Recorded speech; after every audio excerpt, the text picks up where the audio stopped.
अस्सलामुअलैकुम, welcome to creative minds academy. आज की इस वीडियो में हम एक अहम इंजीनियरिंग टेस्ट के बारे में बात करेंगे जिसको हम कंक्रीट क्यूब टेस्ट कहते हैं। ये टेस्ट इंजीनियर और कंस्ट्रक्टर्स के लिए एक मुख्तलिफ और ज़रूरी पहलू है जो हमारे कंस्ट्रक्शन प्रोजेक्ट को स्ट्रॉन्ग और रिलेबल बनाता है। इस वीडियो में मैं आपको स्टेप बाय स्टेप गाइड करूंगा जिससे आप आसानी से समझ सकते हैं कि कंक्रीट क्यूब टेस्ट क्या है और हम किस तरीके से इसको सही तरीके से परफॉर्म करते हैं। पहले तो हम कंक्रीट क्यूब टेस्ट के बारे में थोड़ा सा जानते हैं कि इसका मकसद क्या होता है। कंक्रीट क्यूब टेस्ट का मकसद होता है हमारे कंस्ट्रक्शन मटेरियल की क्वालिटी और स्ट्रेंथ को एनालाइज करना, ताकि हमें पता चले कि हमारा कंक्रीट का जो कंक्रीट है इसका स्ट्रेंथ क्या है, किस तरह हम इसको फाइंड करते हैं, क्या ये हमारे कंस्ट्रक्शन के लिए सही है या सही नहीं है। तो स्टेप वाइज हम डिटेल से इंशाल्लाह इस वीडियो में जानेंगे कंक्रीट क्यूब टेस्ट को हम किस तरह करते हैं। स्टेप बाय स्टेप प्रोसेस को हम डिटेल से एक्सप्लेन करेंगे। जो हमारे पास कंक्रीट क्यूब होता है उसको हम किस तरह परफॉर्म करते हैं, साइड पे किस तरह हम कंक्रीट क्यूब को फिल करते हैं और फिर उसके बाद हम इसका टेस्ट किस तरह करते हैं।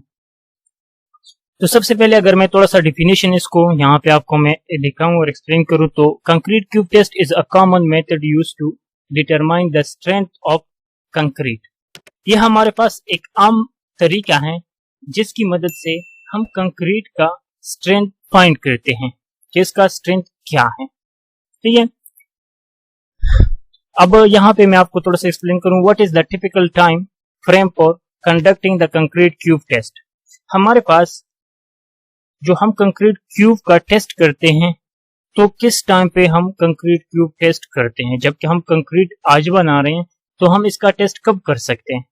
तो जो सबसे पहले अगर हम करें तो कंक्रीट क्यूब टेस्ट एक दिन बाद भी हम कर सकते हैं, आफ्टर 7 डे 7 दिन के बाद भी हम कर सकते हैं, आफ्टर 14 डेज 14 दिन के बाद भी हम कर सकते हैं, एंड आफ्टर 28 डेज 28 दिन के बाद भी हम कर सकते हैं। क्योंकि 28 दिन बाद ये जो कंक्रीट होता है, कंक्रीट ये 28 दिन बाद 99% स्ट्रेंथ को गेन करता है। ठीक है, तो 28 दिन बाद भी हम इसका स्ट्रेंथ टेस्ट कर सकते हैं कंक्रीट क्यूब। अब जो इक्विपमेंट यूज होते हैं कंक्रीट क्यूब टेस्ट के बारे में सबसे पहले हम ये जानते हैं कि इसमें जो इक्विपमेंट हमारे पास कौन कौन सी यूज होते हैं कंक्रीट क्यूब टेस्ट के लिए।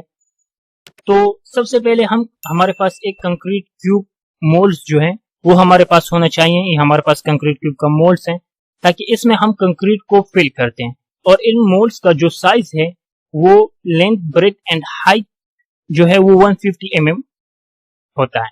लेंथ भी 150 mm, ब्रेथ भी 150 mm एंड हाइट भी इसका जो थिकनेस है वो भी 150 mm होना चाहिए। अब नेक्स्ट हमारे पास है टम्पिंग राड। ये जो हमारे पास यहाँ पे ये राड होता है, ये राड हम जब इसमें हम कंक्रीट को फिल करते हैं तो इसकी मदद से हम स्ट्रोक करते हैं इसके अंदर कंक्रीट के अंदर ताकि वो सही तरीके से फैल जाए।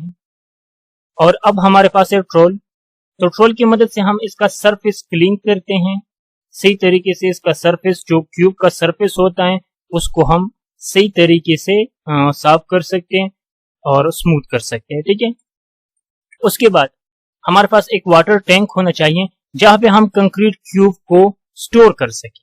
यहाँ पे हम कंक्रीट क्यूब को स्टोर करेंगे। ठीक है, नेक्स्ट हमारे पास है थर्मामीटर। तो हमारे पास थर्मामीटर भी एक होना चाहिए ताकि हम ये मालूम कर सके कि जो हमारा वाटर है उसका टेम्परेचर क्या है। ठीक है, तो हमारे पास थर्मामीटर भी एक लाजमी होना चाहिए। नेक्स्ट हमारे पास है टेस्टिंग मशीन। हमारे पास कंक्रीट क्यूब को टेस्ट करने के लिए एक मशीन की भी जरूरत होती है। ठीक है, अब हम आगे नेक्स्ट स्टेप बाय स्टेप आपको बताएंगे कि हम कंक्रीट क्यूब टेस्ट को किस तरह परफॉर्म करते हैं। इससे पहले मैंने आपको डिटेल्स समझा दे कि कौन से इक्विपमेंट हमारे पास, इंस्ट्रूमेंट जो हमारे पास वहाँ पे यूज होते हैं उसके बारे में मैंने आपको बताया। अब हम इसको कंडक्ट किस तरह करते हैं कंक्रीट क्यूब टेस्ट। जो हमारे पास कंक्रीट क्यूब मोल्ड्स होता है, ये जो हमारे पास मोल्ड्स हैं, इसका डायमेंशन जो ये है, ये डायमेंशन यहाँ पे भी आपको दिखाया गया है। यहाँ पे इसका 150 mm डेप्थ है, ब्रेथ इसका 150 mm है एंड लेंथ भी इसका 150 mm है। ठीक है, तो यहाँ पे टॉप सरफेस एरिया जो हमारे पास है लेंसर बाय ब्रेथ, अगर लेंस और ब्रेथ को हम मल्टीप्लाई करेंगे तो इसका जो टॉप सरफेस है वो 22,500 स्क्वायर mm आता है हमारे पास। ठीक है, तो इसका सरफेस है और ये हमारे पास इसका डायमेंशन है। इस मोल्ड का जो डायमेंशन होता है ये होता है। ठीक है, next oil concrete cube moulds. जब भी हम कंक्रीट क्यूब को मोल्ड्स को कंडक्ट करें, जब हम इसमें कंक्रीट को डालते हैं तो उससे पहले इस मोल्ड को ऑयल करना चाहिए, क्योंकि बाद में ये कंक्रीट को पकड़ेना। अगर हम इस मोल्ड को खोलेंगे तो इजीली कंक्रीट बाहर आ जाएगा। ठीक है, तो वो वहां पे जो मोल्ड्स हैं इसके साथ जो पकड़ नहीं बना सकेगा। ठीक है, किसकी वजह से? ऑयल की वजह से। ठीक है, नेक्स्ट हमारे पास है फिल एंड 3 स्टेप। जो ये मोल्ड्स हमारे पास हैं इसका डायमेंशन जो है वो 150 mm है, तो 3 स्टेप्स में आप इसको फिल करेंगे। सबसे पहला स्टेप 50 mm आप डालेंगे, उसके बाद 50 mm एंड उसके बाद 50 mm, ये आप 3 स्टेप्स में डालेंगे। एक साथ ही पूरे मोल्ड्स को आप फिल नहीं करेंगे, ये 3 स्टेप्स है, पहले 50 mm, फिर 50 mm एंड फिर 50 mm। ठीक है, जब आप 50 mm उसको डालेंगे तो ये जो हमारे पास टेम्परेचर है 25 से लेके 30 टाइम इसको स्ट्रोक करेंगे आप। ठीक है, स्ट्रोक करेंगे आप इसको ऊपर। ठीक है, कितनी बार? 25 से लेके 35 बार इसको स्ट्रोक करेंगे। ठीक है, नेक्स्ट जो हमारे पास जिसे हम स्ट्रोक करते हैं तो ये हमारे पास जो टेम्परेचर है इसका हमारे पास डाया 60 mm और लेंथ 600 mm होना चाहिए। ये जो डाया है इसका ये 16 mm सॉरी, और ये जो हमारे पास इसका लेंथ है ये हमारे पास 600 mm होना चाहिए। Next to properly packs nuts. ये जो हमारे पास टेम्परेचर के जो नट्स होते हैं इसको आप सही तरीके से पैक्स करेंगे। क्यों? क्योंकि to ensure that water is not leaking, इस स्क्रू को आप सही तरीके से पैक्स करेंगे ताकि इससे कंक्रीट या वाटर यहां से बाहर ना आए। ठीक है, यहां से आपको कंक्रीट या वाटर बाहर ना आए। ठीक है, इसके लिए आपको सही तरीके से नट्स को फिक्स करना होता है। स्मूथ सरफेस, जो ये ऊपर सरफेस होता है इसको आपने स्मूथ बनाना है।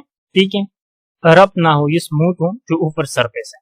ठीक है, जब आप ये मोल्ड्स को फिल करेंगे, जितनी भी आप मोल्ड्स को फिल करेंगे उसका सरफेस जो है वो स्मूथ होना चाहिए। ठीक है, लेबल कंक्रीट क्यूब। अब कंक्रीट क्यूब पे आप लेबल लगा लें। ठीक है, उस पे मार्किंग कर ले कि क्यूब आप किस टाइम पे टेस्ट करोगे। ठीक है, ताकि आपको बाद में पहचानने में आसानी हो। ठीक है, तो आप कंक्रीट पे लेबल लगाएंगे अपने लिए, अपने हिसाब के लिए आप कंक्रीट पे लेबल लगा सकते। जो आप अब कंक्रीट आपने क्यूब में डाला 24 आवर्स के बाद आपने क्यूब से बाहर निकाला। ठीक है, आफ्टर 24 आवर्स आप क्यूब से बाहर निकालेंगे और उसको वाटर टैंक में स्टोर करेंगे। ठीक है, ये जो वाटर टैंक है यहाँ पे आप स्टोर करेंगे और इस वाटर टैंक में जो पानी है उसका जो टेम्परेचर है वो 27 सेल्सियस होना चाहिए, या इससे 2 सेल्सियस ऊपर या नीचे हो सकता है, लेकिन इससे ज्यादा या कम नहीं। मतलब 25 से कम नहीं और 29 से ज्यादा नहीं। बेस्ट ये है कि आप 27 पे उसका टेम्परेचर रख दें। ठीक है, अब जब भी ये आपने यहाँ पे क्यूब्स डाले तो क्यूब्स आप वहां से जब आप क्यूब जो मोल्ड्स वो फिल करते हो तो आप ये फिल करते हो कि मैं एक दिन बाद भी इसका क्यूब टेस्ट करूंगा, 3 डेज बाद भी मैं इसका टेस्ट करूंगा, 7 डेज बाद भी मैं इसका टेस्ट करूंगा, 14 डेज बाद भी मैं इसका टेस्ट करूंगा और 28 डेज बाद भी मैं इसका टेस्ट करूंगा। तो एक टेस्ट के लिए आपके पास 3 सैंपल होना चाहिए। ठीक है, सॉरी, एक टेस्ट के लिए आपके पास 1 सैंपल होना चाहिए और 1 सैंपल का मतलब है कि 3 क्यूब्स। 3 क्यूब्स 1 सैंपल का मतलब है, 1 सैंपल है जो एक टाइम पे आप टेस्ट करते हो। तो एक टाइम पे कितने क्यूब्स टेस्ट होते हैं? 3 क्यूब टेस्ट होते हैं। तो आप जब 7 डेज 14 डेज और 28 डेज बाद जब आप ये 3 टाइम आप टेस्ट करते हो तो आप 3 सैंपल लेते हो और 3 सैंपल का मतलब है कि आप कितने मोल्स को फिल करेंगे? 9 मोल्स को फिल करेंगे। तो अब जब 9 मोल्स को आप फिल करेंगे तो उसके बाद आप उसको 7 डेज बाद 14 डेज बाद एंड 28 डेज बाद उसका टेस्ट आप कर सकते हो। तो यहाँ पे जो भी आपके पास जो क्यूब्स होते हैं वो आप यहाँ पे स्टॉक करते हो मोल्ड से निकालने के बाद, और मोल्ड से हम कब निकालते हैं? 24 आवर्स बाद। ठीक है। Next, change water after 7 days. 7 दिन के बाद आप ये जो पानी है ये आप चेंज करेंगे। ठीक है। जो यहाँ पे पानी होता है, जिस पानी में आपने क्यूब को स्टोर किया हुआ है, वो आप हर 7 दिन बाद आप उसको चेंज करते रहेंगे। ठीक है। To ensure that cube should not damage. जब आप पानी निकालते हो इससे, या जब आप वापस इसमें पानी डालते हो, या इससे आप क्यूब टेस्ट के लिए बाहर निकालते हो, तो आप इस बात को यकीनी बनाएंगे कि जो क्यूब है उसको कोई डैमेज या नुकसान उसको ना पहुंचे। ठीक है। जब भी टेस्ट के लिए निकालते हो, पानी या निकालते हो या इसमें पानी डालते हो, तो आपको ये यकीनी बनाना चाहिए कि आप इसको, जो हमारे पास क्यूब यहाँ पे स्टोर्स हैं, उसको आप डैमेज ना कर सके। ठीक है। नेक्स्ट, जब भी हम क्यूब टेस्ट के लिए निकालते हैं, तो आपको जो क्यूब का सरफेस है उसको आपको सही तरीके से क्लीन कर देना चाहिए, ताकि उस पर कोई डस्ट वगैरह ना हो, कर दो बार उस पर ना हो। ठीक है। उसके बाद अब हम कंक्रीट क्यूब को, जब मैंने 7 डेज बाद या जितनी भी दिन बाद मैंने क्यूब निकाला और उसको मैं टेस्ट करता हूं, तो ये हमारे पास एक टेस्टिंग मशीन होता है क्यूब के लिए। ठीक है। जब भी हम इसको क्यूब को निकालते हैं, अब मैं ये बताऊं कि ये जो मेरे पास कंक्रीट है, ये मेरे पास 25 M25 ग्रेड का कंक्रीट है। ठीक है। और मैंने 28 दिन बाद ये क्यूब बाहर निकाला और इस मशीन में यहाँ पे मैंने रख दिया। ठीक है। यहाँ पे मैंने रख दिया, और ये जो ऊपर इसका प्लेट है इसको मैंने उसके साथ टच किया। ठीक है। मशीन को ऑन किया और उसने उसको ऊपर से पुश किया, तब तक जब वो क्यूब जो हमारे पास है वो जब उसमें क्रैक आते हैं, तब ये मशीन ऑटोमेटिकली ऑफ हो जाती है।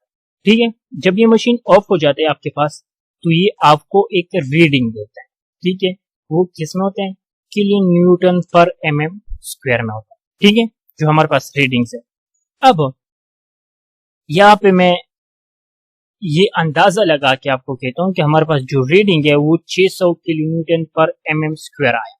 ठीक है। जो रीडिंग हमारे पास है वो 600 किलो न्यूटन पर mm स्क्वायर उसका रीडिंग हमारे पास आया। ठीक है। आप तीनों को एक साथ टेस्ट करते हैं, एक सैंपल एक टाइम पे टेस्ट होता है, तो तीनों को टेस्ट करेंगे, उसका जो वैल्यू आएगा और उसको आप ऐड करेंगे, प्लस करेंगे, सम करेंगे तीनों को, और उसको फिर आप 3 से डिवाइड करेंगे। जो रीडिंग आपके पास आता है वो आपके पास किलो न्यूटन पर mm स्क्वायर पे आता है। ठीक है। अब यहाँ पे हमारे पास फार्मूला है load divide by area. Load divide by area. अब एरिया हमारे पास है 150 mm और 150 mm, जैसे कि मैंने वहां पे आपको सरफेस का बताया, वो हमारे पास 22,500 आता है। ठीक है। 600 किलोमीटर कन्वर्ट टू न्यूटन। अब ये हमारे पास किलो न्यूटन में जो है, यहाँ पे हमारे पास किलो न्यूटन में आता, तो हमें जो वैल्यू चाहिए वो हमें न्यूटन में चाहिए। तो किलो न्यूटन से अगर हम कन्वर्ट करते हैं न्यूटन को, तो ये हमारे पास 600 को अगर हम 1000 से मल्टीप्लाई करेंगे, तो ये हमारे पास न्यूटन पर mm स्क्वायर में ये वैल्यू है। ठीक है। अब इसको अगर हम लोड को, ये आ गया हमारे पास लोड, डिवाइड करेंगे एरिया से, सरफेस से, तो ये हमारे पास आ गया सरफेस। तो इसका जो रीडिंग हमारे पास आता है वो 26.66 किलो न्यूटन पर mm स्क्वायर आता है। ठीक है। अब हमने 25 ग्रेड कंक्रीट का टेस्ट किया 28 दिन बाद, और उसका जो वैल्यू है वो हमारे पास यहाँ पे आ गया, उसका स्ट्रेंथ हमारे पास आ गया, वो 26.66 न्यूटन पर mm स्क्वायर है। ठीक है। अब जो हमारे पास ये जो हम क्यूब का टेस्ट करते हैं, ये कितना परसेंटेज स्ट्रेंथ गेन करता है, जो हमारे पास क्यूब है 3 डेज बाद 7 डेज बाद जो हमारे पास ये गेन करते हैं, तो उसका ये हमारे पास लिस्ट है। अब यहाँ पे हमारे पास ये डेज है और ये गेन परसेंटेज लिस्ट है। तो ये हमारे पास एक दिन बाद ये हमारे पास 16% स्ट्रेंथ को गेन करता है। ठीक है। 3 दिन बाद ये 30% स्ट्रेंथ को गेन करता है। ये जो कंक्रीट हम कास्ट करते हैं या स्लैब के लिए, फॉर एग्जांपल में आप ये मान लें कि हम एक स्लैब कास्ट करते हैं, उसके लिए हम जो कंक्रीट बनाते हैं, तो एक दिन बाद वो 16% स्ट्रेंथ गेन करता है, और 3 दिन बाद वो फिर 30%, 7 दिन बाद वो 65%, 14 दिन बाद वो 90% एंड 28 डेज बाद वो 99% स्ट्रेंथ गेन करता है।